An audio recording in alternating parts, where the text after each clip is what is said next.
Hi, everyone, and welcome back to Almost Local, the space and podcast where we talk honestly about what it really means to build a life abroad.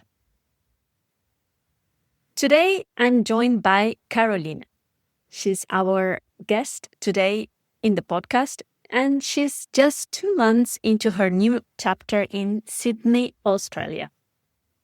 And what I love about this conversation with Carolina is that we are both starting over again, navigating the unknown, figuring out what home means when everything feels new.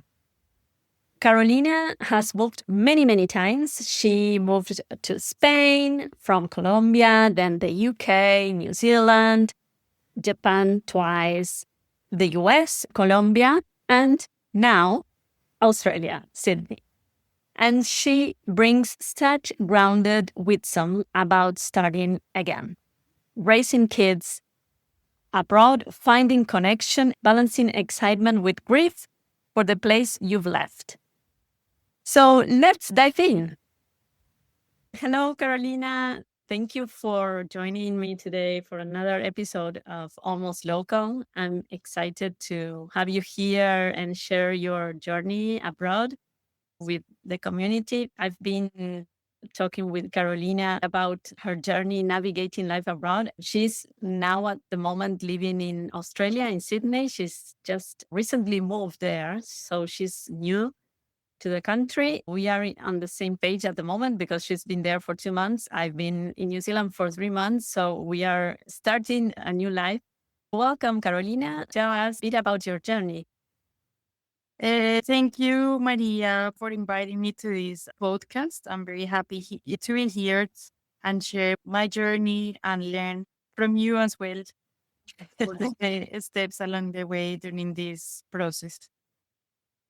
My journey started, I have moved several times in my life. This will be the sixth or seventh time I have a new house. The first time I left Colombia was when I was 17 because I went to Spain to study my degree. I studied there for 5 years. Then I moved to UK to learn English and I met my husband that is from New Zealand. So there we got married and went to live to Japan. We lived for 1 year and then returned to New Zealand for a couple of years, following by going to Japan again. And from Japan, we moved to the US. When I was in the US, I got pregnant and wanted to be close to my family in Colombia and have my kids in Colombia. So we moved to Colombia and lived there for 11 years until now. So then it was my husband's turn to live close to his family. He found a very good job opportunity in Australia, and that's what brought us to Sydney. I usually like to ask, where is home for you? This is a tricky question because you just moved. Home is Colombia, I feel. So feeling Colombia as home. Here is the new house and the new life. Through these different movements that you did, what is different now? Having the kids, obviously, I feel like it's nicer to move with the kids because you feel like you have your family. You're not alone. Yeah. So you are with your clan together. And that make it easier for me. I think they have give me more stability. Plus kids see reality in another way. When I go to the beach, the park, try new activities, they are very excited. And I feel like that has given me energy. So I feel like you could say that having kids will make this process more difficult, but it's harder to move when you are on your own because you are lonely sometimes. When you are with the kids, you are more occupied, you're busy, and you have their point of view. Kids are happier and with less limitations that may have perhaps adults. They are more enthusiastic about everything. So I think that that's a big part of us make it easier. And on the other hand, well, the experience of having moved so many times, I think I know more or less the way and the routes. And I have, let's say, a tool of skills that I can pull out when I need it now. Yeah, no, that's perfect. We were previously talking, and I told you just grabbed your manual about moving abroad, and you just opened it and you started looking and grabbing ideas about how to make this journey, this new movement in your life easier. And like you said, use your tools, your resources. Yeah.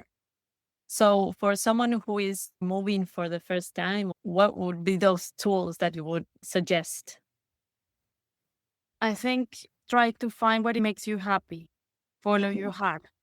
Try to find in the other place that you move things that goes with you, like really in tune with what you like, who you are. Don't try to fit others' perception.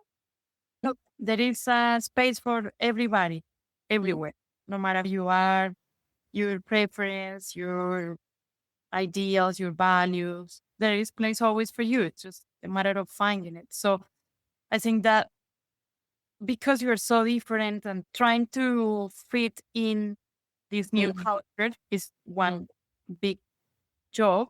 But if you find things that you really love within that context, it makes it way easier because you can just enjoy it. Mm-hmm. And when you're yourself, you're happy. You find new opportunities. Now that you've moved to Australia, did you have any help with a friend or someone that helped you feel welcome and more grounded, and just to have someone that you could reach out and ask for, the more basic questions, some extra support? Yeah, I think so. And that's one of the learnings of you always find somebody who will help you.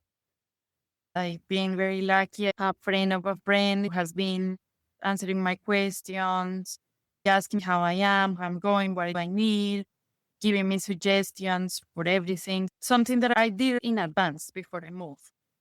I started asking my friends, do you know anyone in Australia that I can talk to? I got many referrals, and some of them have been me. Some of them, they said, like, oh, yeah, let's meet up, and they never answered.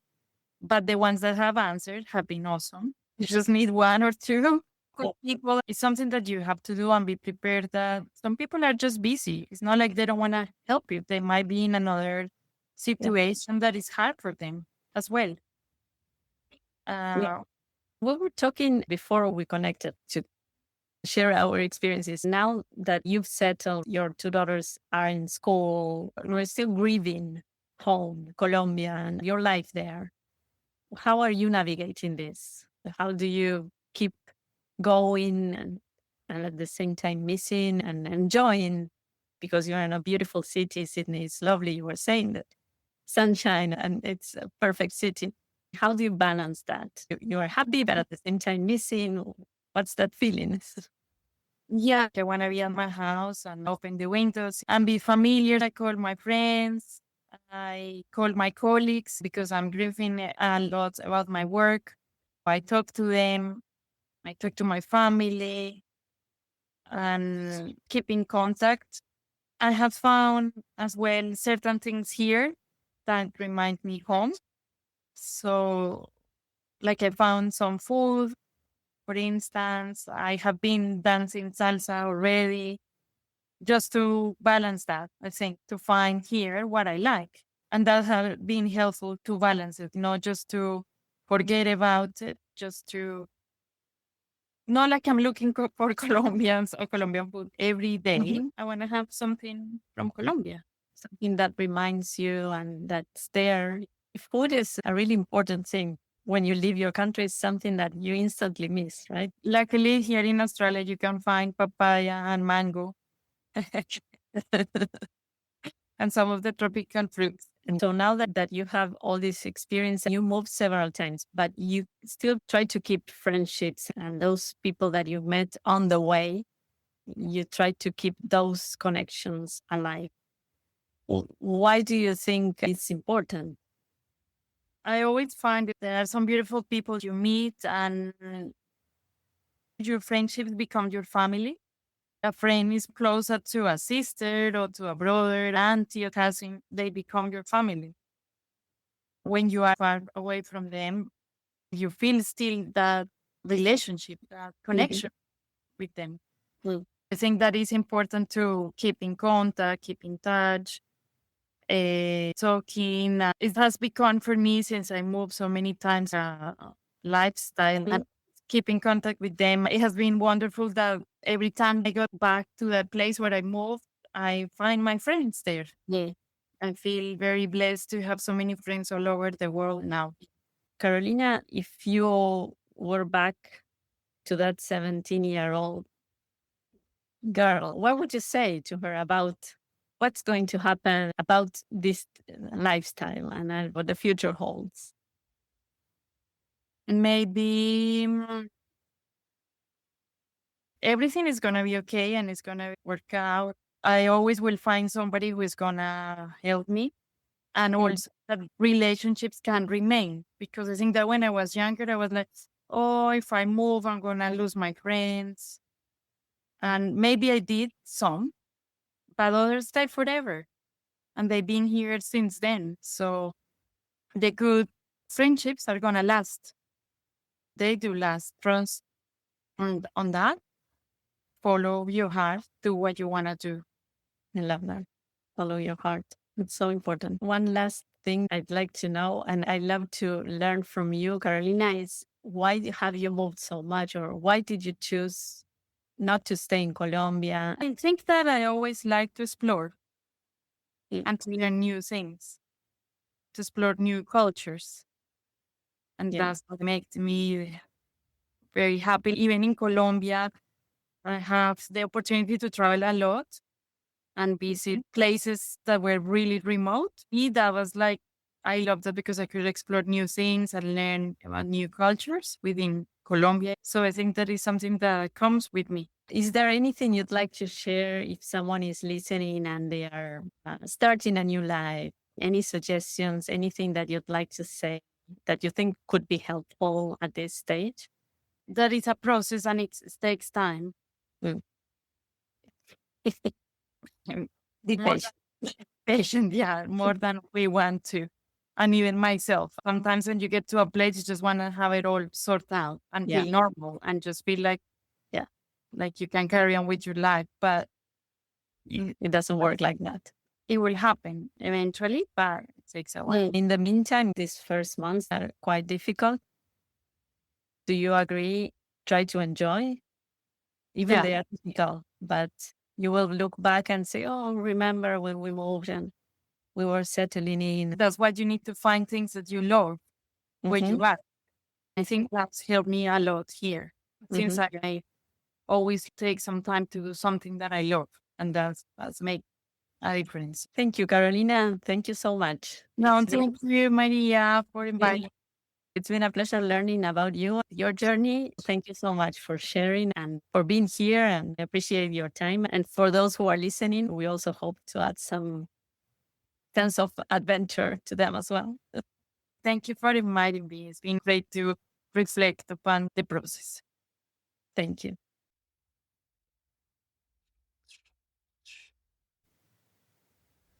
Carolina, thank you so much for sharing your heart and your journey with us today. Your story is such a powerful reminder that moving abroad isn't just about logistics. It's emotional work. It's grieving and growing at the same time.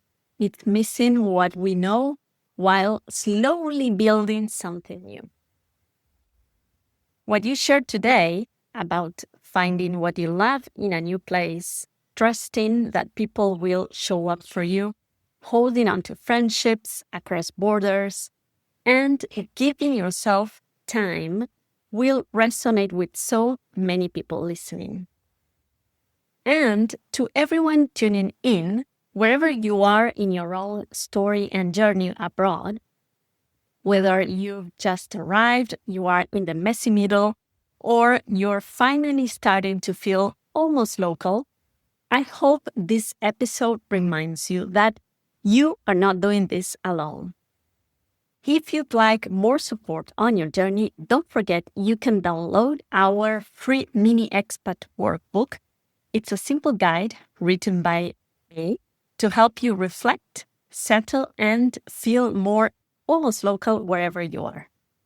And if you are enjoying these conversations, it would mean a lot if you'd liked, subscribed, and share the episode. It really helps us grow this community. You can also follow us on Instagram at Almost Local for more stories, prompts, and behind the scenes moments. Thank you for listening. And now, as usual, I'm off to my morning coffee and I'll see you in the next episode.